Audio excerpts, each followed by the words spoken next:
11th थी। As you all know that today is a National Youth Day, so मैं आप सभी के सामने प्रेजेंट हूँ हमारे प्रिय स्वामी विवेकानंद जी के बारे के जीवनी के बारे में बताने के लिए। For any mistake, just pardon me. Swami Vivekananda, आज हम जानेंगे उनके बचपन से लेके उनके स्पिरिचुअल जर्नी, उनकी टीचिंग्स, फिलॉसफी के बारे में कि कैसे उनके स्पिरिचुअल लाइफ में कौन कौन से प्रॉब्लम आए, क्या क्या उतार चढ़ाव देखे। उसके बाद हम देखेंगे कि कैसे Swami Vivekananda parliament of religious में पहुंचे, जहाँ पे उन्होंने वो स्पीच दी जो आज भी लोगों को याद है, जो वो आज तक भूल नहीं पाते हैं। एंड एट लास्ट हम लोग देखेंगे कि कैसे उन्होंने महासमाधि अटेंड की। जी को कोलकाता में हुआ था। भारत सरकार ने साल 1984 में इनके जन्म दिवस को नेशनल यूथ डे के रूप में मनाने का आग्रह किया। 1984 से लेके आज तक हर साल हम इस दिन को नेशनल यूथ डे के रूप में सेलिब्रेट करते हैं। हर साल इसका थीम होता है, the 2024 theme is youth for channelizing harmony. Swami Vivekananda का रियल नेम नरेंद्र नाथ दत्ता, जो कि बंगाल के थे। उनके फादर विश्वनाथ दत्ता, जो कि बंगाल के एक बहुत बड़े बैरिस्टर, फिलोसफर और नॉवेलिस्ट भी थे। विवेकानंद का बचपन से ही इंटरेस्ट था स्पिरिचुअलिटी के साइड। स्वामी विवेकानंद बचपन से ही बैठ जाते थे शिव, राम, हनुमान और सीता की मूर्तियों के सामने और बैठ के देर तक मेडिटेट किया करते थे। साथ ही साथ मेडिटेशन के साथ उनकी मेमोरी पावर बहुत तेज थी और स्पीड ऑफ रीडिंग टू 10 थी। वो कोई भी बुक 2 से 3 दिन में सारे बुक्स को याद कर जाते थे। साथ ही साथ उनका इंटरेस्ट बहुत सारे सब्जेक्ट्स की बुक में था, चाहे वो फिलोसफी की हो, रिलीजन हो, social science, art, architecture, history या फिर लिटरेचर। और ऐसा नहीं था कि उनका इंटरेस्ट केवल पढ़ाई में था। वो पढ़ाई के साथ साथ महाभारत, हिंदू स्क्रिप्चर्स, वेदास, उपनिषद, भागवत गीता, रामायण, महाभारत और पुराण जैसे बुक्स को भी स्टार्टिंग से पढ़ते हुए आए हैं। उन्हें सभी बुक्स का नॉलेज था। साथ ही साथ वो क्लासिकल म्यूजिक में भी ट्रेंड थे और फिजिकल एक्सरसाइजेस और कुश्ती और कबड्डी जैसे गेमों में भी वो हमेशा एक्टिव रहा करते थे। स्वामी विवेकानंद को एक बार विलियम हेसी, जो कि कोलकाता के एक प्रिंसिपल थे, उन्होंने कहा था कि विलियम हेसी ने अब सारी दुनिया देखी है, लेकिन उन्होंने स्वामी विवेकानंद जैसा जीनियस कहीं भी नहीं देखा है। स्वामी नरेंद्र नाथ 18 ईयर ओल्ड थे तब उन्होंने एक ऑर्गेनाइजेशन ज्वाइन की, नवविधान, जिसके एस्टेब्लिशर थे केशव चंद्र सेन। केशव चंद्र सेन पहले से ब्रह्मो समाज से जुड़े हुए थे, तो इस इंस्टीट्यूशन से जुड़ने के बाद जो नरेंद्र थे, उनके जो आइडियाज थे, बिलीव्स थे, वो ऑटोमेटिकली ब्रह्मो समाज से इन्फ्लुएंस हो गए। उन्होंने भी आइडल वर्शिप और मीनिंगलेस रिचुअल्स को मानना बंद कर दिया। बट इतने सारे बुक्स, स्क्रिप्चर्स, लेक्चर्स को देखने पढ़ने के बाद भी उनके अंदर एक डिससैटिस्फैक्शन था। जब नरेंद्र किसी से भी मिलते तो उनसे यही पूछते कि क्या आपने भगवान को देखा है, पर कोई भी ऐसा नहीं था जो उनके इस क्वेश्चन का आंसर दे सके, क्या किसी ने भगवान को देखा है। इन 1881 वो मिले रामकृष्ण परमहंस से। रामकृष्ण परमहंस से मिलने के बाद भी उन्होंने वही सवाल पूछा जो सबसे पूछते थे कि क्या आपने भगवान को देखा है। तो रामकृष्ण ने बहुत ही सरलता और सचेतता से इसका उत्तर दिया। उन्होंने कहा कि हाँ, मैं भगवान को रोज ऐसे ही देखता हूँ, रोज ऐसे ही मिलता हूँ जैसे मैं तुम्हें देख रहा हूँ और तुमसे बात कर रहा हूँ, तुम्हें मिल रहा हूँ। स्वामी विवेकानंद नरेंद्र नाथ इस बात को सुनने के बाद बिल्कुल शॉक हो गए। ये बात उनकी लाइफ की टर्निंग पॉइंट साबित हुई। तब से रामकृष्ण का जो मठ था यानी मॉनेस्ट्री दक्षिणेश्वर में थी, तो नरेंद्र नाथ का अब रेगुलर वहाँ आना जाना रहने लगा। रामकृष्ण के साथ वो बैठते, देर तक डिबेट करते। स्टार्टिंग में तो जो नरेंद्र थे उनकी बहुत सारी बातों के साथ डिसएग्रीमेंट रहता था, यानी बहुत सारी बातों से वो डिसएग्री कर जाते थे, क्योंकि जो रामकृष्ण थे वो आइडल वर्शिप में बिलीव करते थे और नरेंद्र नाथ ब्रह्मो समाज को होने की वजह से आइडल वर्शिप में बिलीव नहीं किया करते थे। इसके बाद से नरेंद्र नाथ के लाइफ में एक और पॉइंट आया जब विश्वनाथ दत्ता यानी उनके फादर की डेथ 1884 में हो गई। नरेंद्र नाथ का जो फाइनेंशियल बैलेंस था वो बिल्कुल डाउन हो गया। नरेंद्र नाथ और उनकी फैमिली बैंकरप्ट हो गई। चारों ओर से कर्जदारों की लाइन लगने लगी। वो बहुत ज्यादा परेशान हो गए। एक दिन परेशान होकर उन्होंने रामकृष्ण से पूछा कि क्या आप मेरे लिए माँ काली से प्रार्थना कर सकते हैं मेरी फैमिली वेलबींग के लिए। तो रामकृष्ण ने कहा कि आप ये खुद करिए। तो जब नरेंद्र नाथ माँ काली के सामने प्रे करने गए तो वो खुद के लिए मटेरियलिस्टिक चीजें मांग ही नहीं पाए। उन्होंने खुद के लिए डिवोशन और नॉलेज की कामना की और तब से बन गए गुरु रामकृष्ण नरेंद्र नाथ के, और नरेंद्र नाथ दत्ता बन गए हमारे स्वामी विवेकानंद। स्वामी विवेकानंद ने रामकृष्ण से सुना कि सीखा कि service to man is the main thing, यानी हमें इंसानों की अगर हम मदद करेंगे तो वही भगवान की पूजा होगी। उसके बाद से रामकृष्ण जो थे वो इस चीज को अपना मेन मोटिव मान के आगे बढ़ने लगे और उन्होंने इसी चीज को प्रैक्टिकली अपने लाइफ में हमेशा इम्प्लीमेंट किया। रामकृष्ण की जब डेथ हो गई तो उनके डिवोटीज और एडमायरर्स जो हमेशा रामकृष्ण का सपोर्ट किया करते थे, उनकी हर चीजों का ख्याल रखा करते थे, तो रामकृष्ण तो रहे नहीं, तो उनकी इच्छा अनुसार स्वामी विवेकानंद दक्षिणेश्वर के हेड बन गए और दक्षिणेश्वर में उनके डिसाइपल्स के साथ रहने लगे।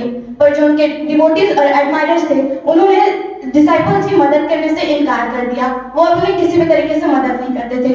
टाइम टू टाइम जो मठ था उसका रेंट बढ़ता गया। अब स्वामी विवेकानंद को अपने डिसाइपल्स के साथ रहने के लिए नई जगह चाहिए थी। उन्हें वो जगह मिली बारानगर में इन 1886। बारानगर में उन्होंने रामकृष्ण मठ की स्थापना की जहाँ पे वो डिसाइपल्स के साथ रहा करते थे। 2 साल वहां रहने के बाद रामकृष्ण निकले for the India tour, means वो निकले भारत भ्रमण के लिए।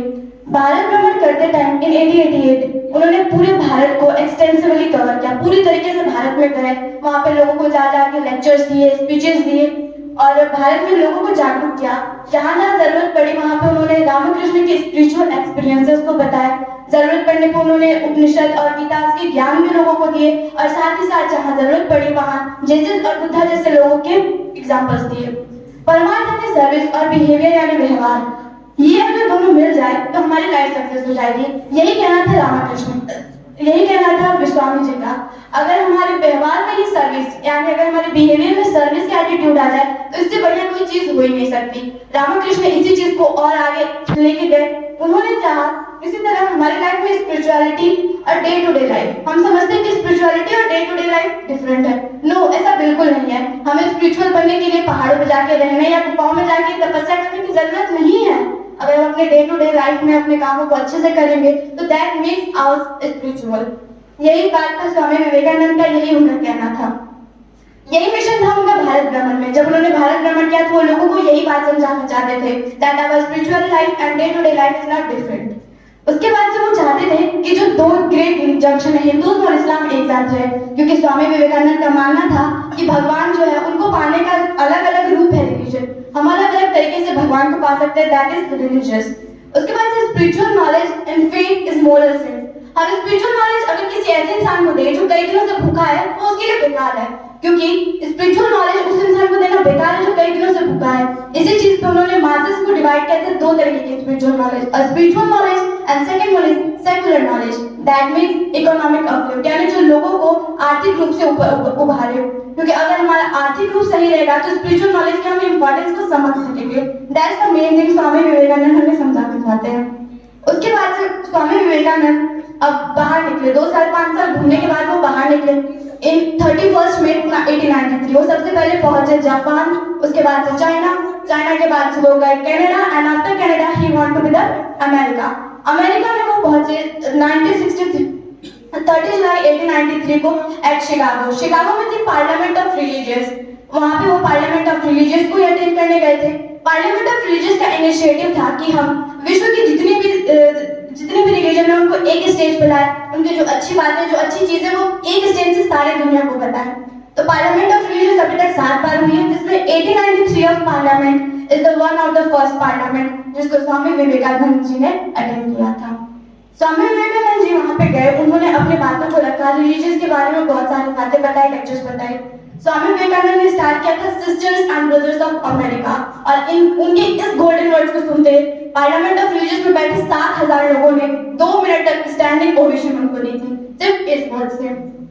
और जो प्रेसिडेंट ऑफ पार्लियामेंट के थे उन्होंने ये बोला कि अगर हम अपनी कंट्री में मतलब स्पिरिचुअलिज्म और मेटरलिज्म, यानी स्पिरिचुअलिज्म जो है वो ईस्टर्न देश से है और जो मेटरलिज्म है वो वेस्टर्न देश से है, अगर इन दोनों को एक साथ लाएं तो मैनकाइंड के लिए सबसे बड़ी उपलब्धि होगी, ये सबसे अच्छी घटना होगी खुशहाली के लिए, मैनकाइंड के लिए। President of parliament of religion John Henry Barrows, इन्होंने बोला था कि स्वामी विवेकानंद जी एक ऐसे इंसान है जिसके बात को सुनने के लिए जो वहां पे 7,000 लोग बैठे थे उसमें से कोई भी ऐसा नहीं होगा जो उनकी बात से इन्फ्लुएंस नहीं हुआ था, क्योंकि उन्होंने इतनी अच्छी बातें बोली थी। उसके बाद से वो वहां पे फेमस होने लगे, वो यूएस और लंदन में जाके भी अपनी स्पीचेस लेक्चर्स को देने लगे। उसके बाद से कुछ टाइम बाद वहां पे होने के बाद वो रिटर्न इंडिया गए इन 1897। इंडिया में भी आके वो बैठे नहीं, उन्होंने ऐसे यूथ को लेक्चर्स दिए, स्पीचेस दिए। वो अपने इंडिया के यूथ को समझाना चाहते थे, वो अपने इंडिया के बारे में बताना चाहते थे, इंडिया के अच्छी चीजों को अवगत कराना चाहते थे यूथ से, बिकॉज वो सेंस ऑफ प्राइड जगाना चाहते थे यूथ में, क्योंकि उस टाइम कॉलोनियल रूल भी था और जो इंडिया के यूथ थे वो खुद को थोड़ा हीन समझते थे, जो कि बिल्कुल नहीं था। तो वो उनको नॉलेज देते थे, उनको जगाते थे for uplifting them from that part. Swami Vivekananda जो थे वो प्राइड इन इंडिया पास्ट के बारे में बताना चाहते थे। उसके बाद से स्वामी विवेकानंद 1897 में उन्होंने रामकृष्ण मिशन को फॉर्म किया। इस मिशन का इनिशिएटिव था कि सिंपली लोगों की मदद करना, बिकॉज रामकृष्ण भी यही बोलते थे कि लोगों की मदद करना यानी भगवान की पूजा करने के बराबर है। ये जो रामकृष्ण मिशन था, इसने बहुत सारे स्कूल, हॉस्पिटल्स और डिस्पेंसरीज ओपन की, जो कि natural calamities like famine, earthquake और फ्लड्स आने के टाइम आगे आती है और लोगों की मदद करती है। इसी तरीके से स्कूल और हॉस्पिटल्स जो है वो भी खुले हुए हैं, जो कि वर्ल्ड वाइड रूप पे टोटली इन्वर्टेड है।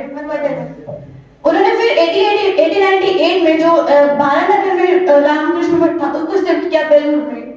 4 जुलाई 1902 जिस दिन रामकृष्ण की डेथ हुई, उस दिन वो सुबह थोड़ा जल्दी उठे, वो गए 3 घंटे उन्होंने मेडिटेशन की, उसके बाद अपने डिसाइपल्स को शुक्र यजुर्वेद के ज्ञान दिया। उसके बाद शाम के 7 बजे वो अपने रूम में चले गए और उन्होंने बोला कि अब मुझे कोई डिस्टर्ब नहीं करेगा।